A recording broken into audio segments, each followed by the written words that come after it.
తెలంగాణలో మొట్టమొదటగా defence academy స్థాపించి జాతీయ స్థాయిలో ఉత్తమ ఫలితాలు సాధిస్తున్న ఏకైక అకాడమీ తేజస్.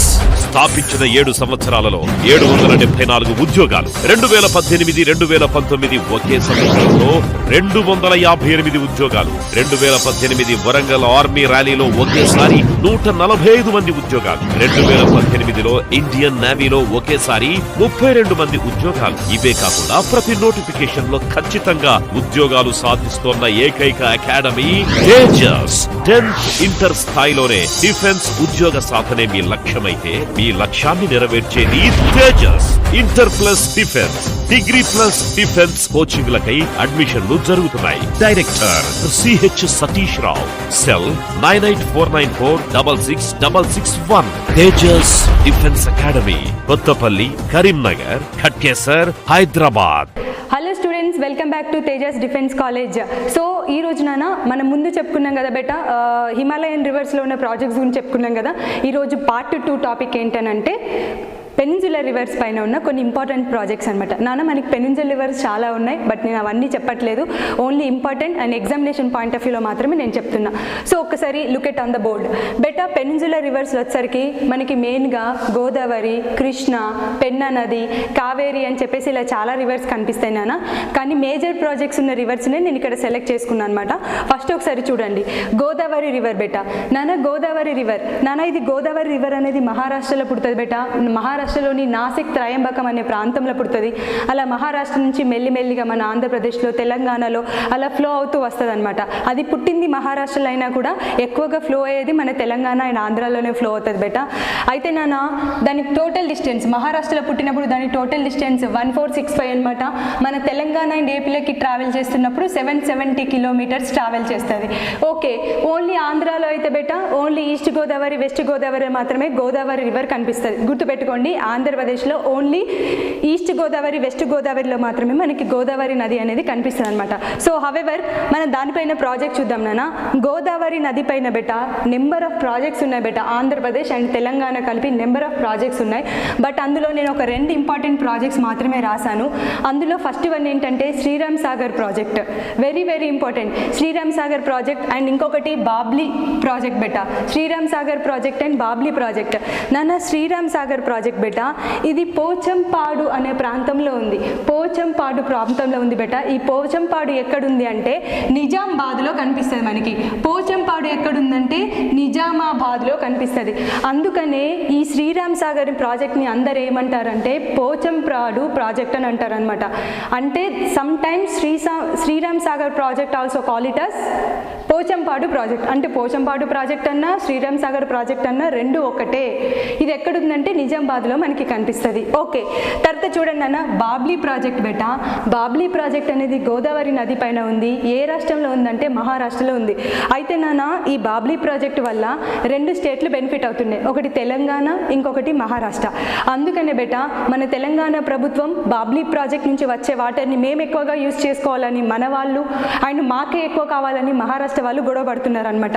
అందుకనే this is the dispute project between the 2 states, Maharashtra and Telangana. ఒకవేళ ఇంతకుముందు జాయింట్ ఆంధ్ర ఉంటే ఆంధ్రప్రదేశ్ అని మనం చెప్పుకునే వాళ్ళం. ఇప్పుడు ఆంధ్ర సపరేట్ అయింది కాబట్టి తెలంగాణ మాత్రమే అని చెప్పుకుంటున్నాం అనమాట. సో బాబ్లీ ప్రాజెక్ట్ బెటా మహారాష్ట్రలో ఉంది. ఏ నది పైన ఉందంటే గోదావరి నది పైన ఉంది. శ్రీరామ్ సాగర్ గోదావరి నది పైననే ఉంది. బాబ్లీ ప్రాజెక్ట్ కూడా గోదావరి నది పైన ఉంది. శ్రీరామ్ సాగర్ అనేది పోచంపాల్లోని నిజామాబాద్ ప్రాంతంలో ఉంటే బాబ్లీ ప్రాజెక్ట్ అనేది మహారాష్ట్రలో ఉందని గుర్తుపెట్టుకోవాలి. అయితే ఇందాక మనకి ఫస్ట్ క్లాస్ చెప్పినప్పుడు అంటే పార్ట్ 1 చెప్పినప్పుడు నేను ఒక టాపిక్ చెప్పాను. మన ఇండియాలో లాంగెస్ట్ ఫ్లోయింగ్ రివర్, భారతదేశంలోనే అత్యంత దూరం ప్రయాణించే నది కానీ అత్యంత పెద్ద నది కానీ గంగా నది అనుకున్నాం కదా బెటా. మరి భారతదేశంలోనే 2వ అతిపెద్ద నది, the second longest river in India అంటే ఏం చెప్పాలి నాన్న? ఈ గోదావరి నది అనే చెప్పాలి. అంటే గంగా నది తర్వాత second longest river in India అంటే గోదావరి. అయితే ఇక్కడ ఒక చిన్న లాజిక్ పాయింట్ ఉంది. Second longest river in India అంటే గోదావరి అంటున్నాం. సౌత్ ఇండియాలోనే longest river in south India అంటే దక్షిణ భారతదేశంలోనే అతి పొడవైన నది అంటే కూడా గోదావరియే. భారతదేశంలో 2వ అతి పొడవైన నది అన్నా, సౌత్ ఇండియాలో మొదటి పొడవైన నది అన్నా కూడా గోదావరి వస్తుంది. అందుకనే బెటా కొన్నిసార్లు ఈ గోదావరి నదిని ఏమంటారు అంటే old Ganga at the same time south Ganga, లేదు అని అంటే దక్షిణ గంగోత్రి, లేదంటే సౌత్ గంగోత్రి, లేదంటే ఇండియన్ రైన్ అని చెప్పేసి ఇన్ని పేర్లు ఉంటాయి. అంటే ఇండియన్ రైన్ అన్న, ఓల్డ్ గంగా అన్న, అంటే వృద్ధ గంగా అన్న, దక్షిణ గంగా అన్న, దక్షిణ గంగోత్రి అన్న, ఇండియన్ రైన్ అని అన్నా కూడా గోదావరి నదియేనన్న. మళ్ళీ ఒకసారి రిపీట్ చేస్తూనే ఉండండి బేటా, వినండి క్లియర్గా. భారతదేశంలోనే లాంగెస్ట్ రివర్ గంగా నది, భారతదేశంలోనే second longest river Godavari, south ఇండియాలోనే first longest river Godavari. Okay, ఈ గోదావరికే చాలా పేర్లు ఉన్నాయి. Old Ganga, south Gangotri, Indian Rhine అని చెప్పి పిలుస్తారు అనమాట. So this is about Godavari. So next చూద్దాం నాన్న, కృష్ణా నది బేటా కృష్ణా నది.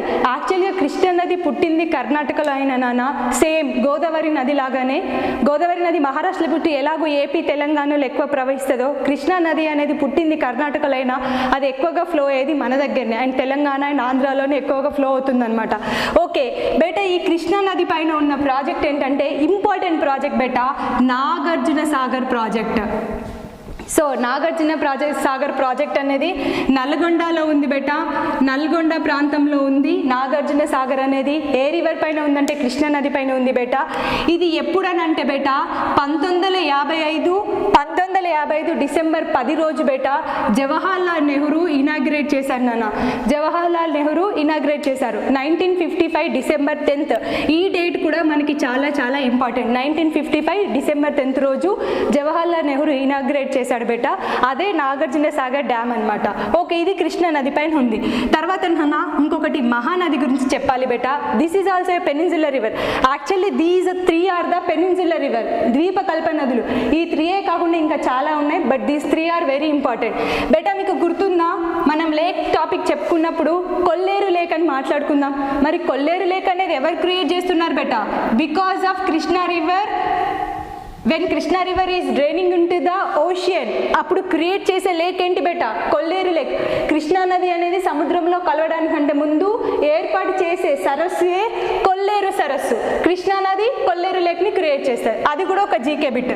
తర్వాత మహానది నాన్న, మహానది అనేది ఒడిశా రాష్ట్రంలో ఉంది బేటా. గుర్తుపెట్టుకోండి, మనకి మహా అనే పేరుతోని 2 నదులు కనిపిస్తాయి. మహానది అయితేనేమో ఒడిశాలో ఉంది బేటా, ఇంకొకటి మహీ నది ఉంటుంది నాన్న. ఇప్పుడు మనం మాట్లాడుకునేది మహీ నది గురించి కాదు, మహానది గురించి మాట్లాడుకుంటున్నాం. సో మహానది అనేది ఒడిశా రాష్ట్రంలో ఉంది బేటా. మరి ఈ మహానదికి ఉన్న స్పెషాలిటీ ఏంటంటే నాన్న, మన ఇండియాలోనే లాంగెస్ట్ డ్యామ్ బేటా. మీకు అర్థమైంది కదా, లాంగెస్ట్ అంటే పొడవైనది, టాలెస్ట్ అంటే ఎత్తైనది. ఇందాక ఎత్తైనది అంటే తెహ్రీ అని చెప్పుకున్నాం, సెకండ్ ఎత్తైందంటే బాక్రానంగల్ అని చెప్పుకున్నాం. ఇక్కడ లాంగెస్ట్ డ్యామ్ అంటే ఏంటి బేటా? హిరాకుడ్ డ్యామ్. సో భారతదేశంలోనే అతి పొడవైన ఆనకట్ట, పొడవైనది ఎత్తైనది కాదు, పొడవైన ఆనకట్ట ఏంటంటే హిరాకుడ్ డ్యామ్. ఈ హిరాకుడ్ డ్యామ్ దేనిపైన ఉంది నాన్న? మహానది నది పైన ఉంది. ఏ రాష్ట్రంలో ఉంది అంటే ఒడిశా నది పైన ఉంది బేటా. ఈ మహానది వల్లనే మీకు లేక్ చెప్పినప్పుడు ఈ విషయం కూడా చెప్పాను. ఈ మహానది వల్ల ఏర్పడే మనకు లేకే బేటా చిల్కా లేక్ ఏర్పాటు చేస్తుంది.